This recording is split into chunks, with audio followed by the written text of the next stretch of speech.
Warahmatullahi wabarakatuh. Saya Anissa Nurdian. Saya Audrey Falisti. Saya Nazodi Faira. Dan saya Amira Sabrina.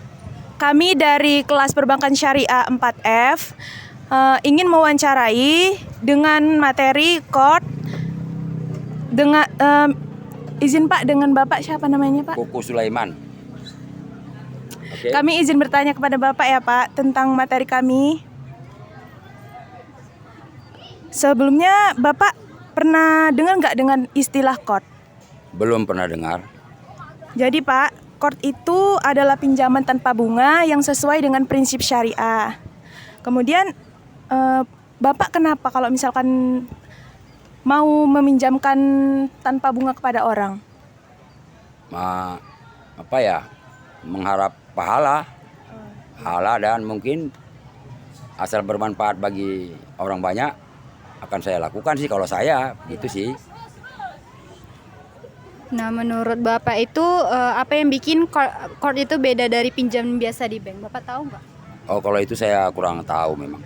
Nah, saya akan jelasin ya Pak. Jadi yang membedakannya itu KOD dengan pinjaman di bank itu tujuan dan sistem pembayarannya. Jadi kalau KOD pinjamannya itu diberikan tanpa mengambil keuntungan merekanya Pak. Misalnya nasabah itu setelah meminjam bakal mengembalikan lagi uang yang sama dengan yang sudah dipinjam. Jadi nggak ada bunganya gitu Pak. Jadi kalau pinjaman di bank itu dia tuh tetap memiliki bunga untuk mengambil keuntungan dari banknya itu gitu. Lalu kalau Bapak misalnya punya rezeki lebih, tertarik nggak buat bantu orang lewat KOD itu yang bantuan pinjaman tanpa bunga?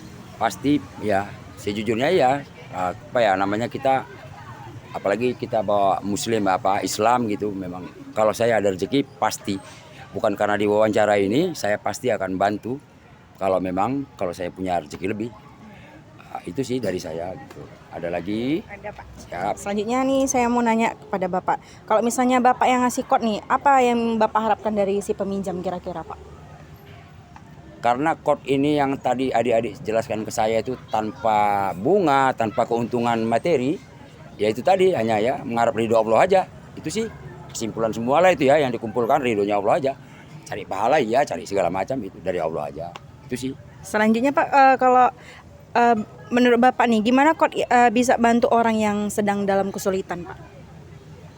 KOD membantu orang dalam kesulitan? Iya. Pastinya kan orang-orang yang ada di dalam manajemen KOD ini kan mencari orang itu dalam segi kehidupannya, mungkin katakanlah dalam kategori dia susah, mungkin peran-perannya adik-adik ini mungkin atau orang-orang yang ada di dalam KOD ini bekerja, pasti tugas mereka itu ya mencari yang susah sih sebenarnya untuk membantu. Niatnya karena Allah tadi, kembalinya ke situ sih menurut saya. Ini jawabannya. Terima kasih Pak. Sama-sama. Oke, selanjutnya nih Pak. Boleh. Nah, pernah nggak Bapak atau orang di sekitar Bapak terlibat dalam KOD atau pinjaman tanpa riba tadi? Boleh diceritakan? Karena KOD baru adik-adik yang bertanya ke saya dan baru hari ini saya dengar. Saya nggak pernah dengar. Benar-benar nggak pernah dengar. Oke, untuk selanjutnya menurut Bapak nih, penting nggak sih praktik KOD itu di zaman sekarang, dan alasannya, tolong berikan alasannya Pak. Sangat penting karena zaman sekarang ini kan kalau kita lihat secara nyata banyak yang saudara-saudara kita khususnya muslim yang susah hidupnya. Jadi kalau menurut saya sangat penting. Benar-benar sangat penting. Tapi tetaplah ke arah yang benar-benar membutuhkan orang-orangnya, itu sih dari saya. Oke, begitu ya. Baik, terima kasih atas jawabannya ya Pak. Sama-sama. Kami dari kelompok 4 menutup wawancara ini. Kepada Allah kami mohon ampun. Wabillahi taufiq wal hidayah. Wassalamualaikum warahmatullahi wabarakatuh.